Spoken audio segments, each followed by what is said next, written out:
Hello again, folks. I didn't envisage doing a video tonight, but I've just seen Starmer's response to the calls for an independent inquiry into the grooming gang scandal. Now, I can't see the point of an independent inquiry, I'll be honest, because the criminals appoint those who are going to investigate the criminals.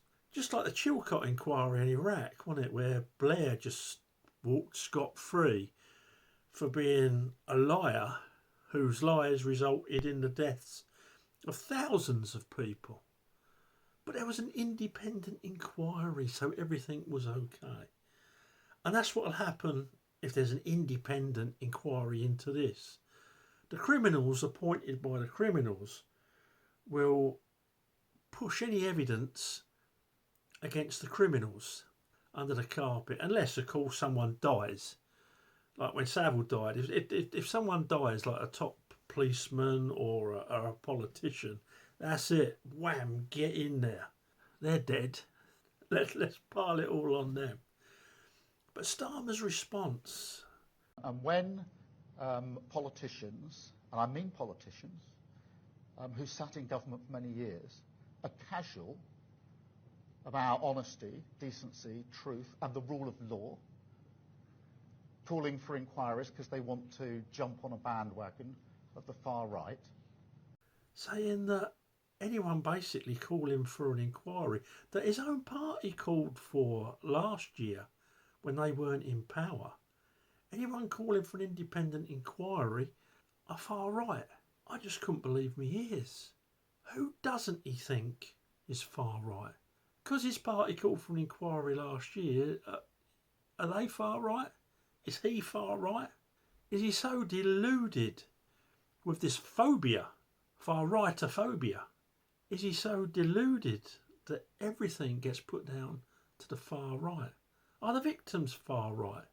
And if so, at what point do they become far right? When they're being anally tortured, as per the court files, or when they decide to speak out about it? Are they then far right and Islamophobic if their torturers and their rapists happen to be Afghanistani or Pakistani Muslim men? Do they then become far right Islamophobes? Because that seems to be what Starmer and co are intimating. I watched his psychopathic display, lacking in any empathy for the victims. Just like some of his opposition compatriots, point scoring, when politics really should be put to one side, because at the end of the day there are thousands of kids who have been raped, thousands of kids who have been raped, tortured all the time, having racist and religious bigotry thrown at them. You read those court files, it's disgusting. And Starmer, the Prime Minister of this country, comes out with a response like that, lacking in empathy for any victim, lacking in disdain for the perverted animals that should be doing life sentences for kiddie rape. And I just couldn't believe it. You know, I'd like to know what the response had been if it had been his rectum getting that sort of torture. Or perhaps that's his secret. Perhaps he pays for that. I don't know. Who does? And then I watched Sammy Woodhouse, who's one of the victims, and you can see the pain in her face. You can see what that response from Starmer did to her. And it makes you realise why a lot of these victims are forgotten about, don't want to speak out for fear of being Islamophobes or far right. It's just crazy. Here's what Sammy had to say anyway. Afternoon, everyone. I just wanted to do a short video, and I'm going to keep it short because I feel so angry to the point where every time I'm talking about it, I get really emotional. And I don't want to do any media interviews at the moment. I prefer just to do my own content on here. you know, with my views, opinions, etc. I'm more than happy for people to share that, you know, if it raises awareness and so on. I just feel so angry as I've just watched the Keir Starmer, where he's been asked a question about what's been going on.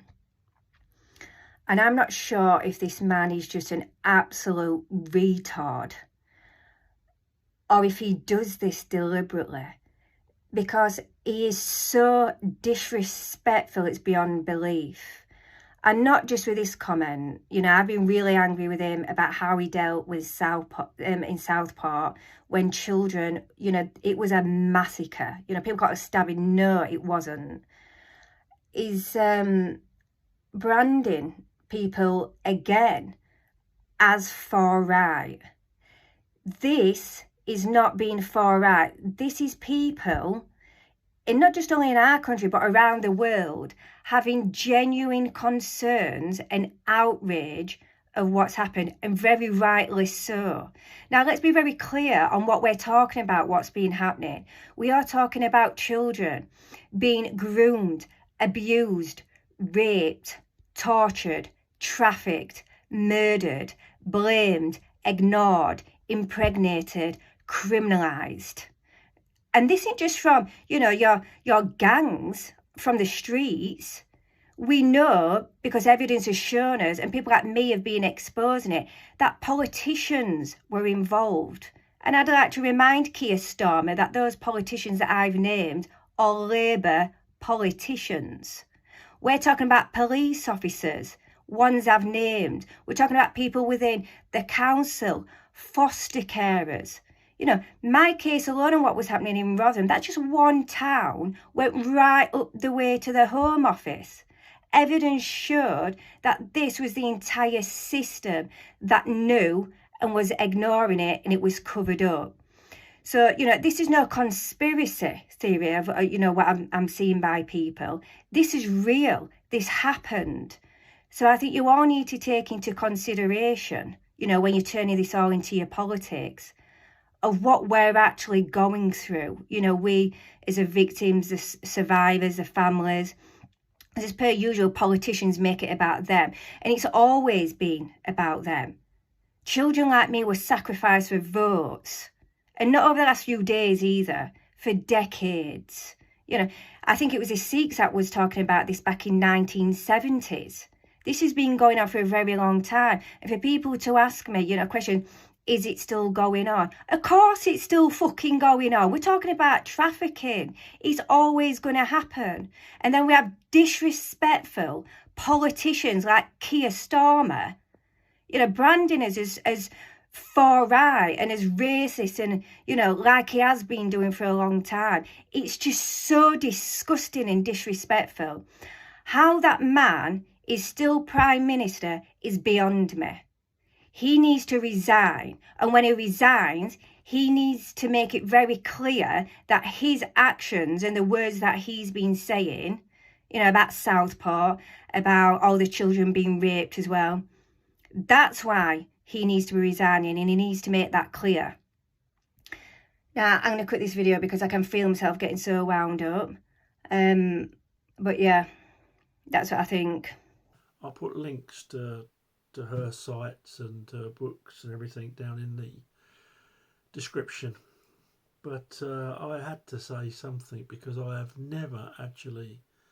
I've seen some pretty low things from politicians over the last 40 years, because they don't care about us. And probably one of the problems, I would guess, is that there's paedophiles right throughout Parliament, and probably up to the monarchy, and right throughout the policing system. Senior officers. I think it's a control thing, isn't it? Pretty much. Like these perverted animals from these grooming gang trials. And those that don't go to trial. I bet there's a lot more of them. And I bet it's still going on today. Okay, sorry, I had to get it off my chest. Let me know what your thoughts are. Is any point in inquiry? What do you think of Starmer's response? Okay, thanks for watching. Speak to you soon. Bye. Bye for now.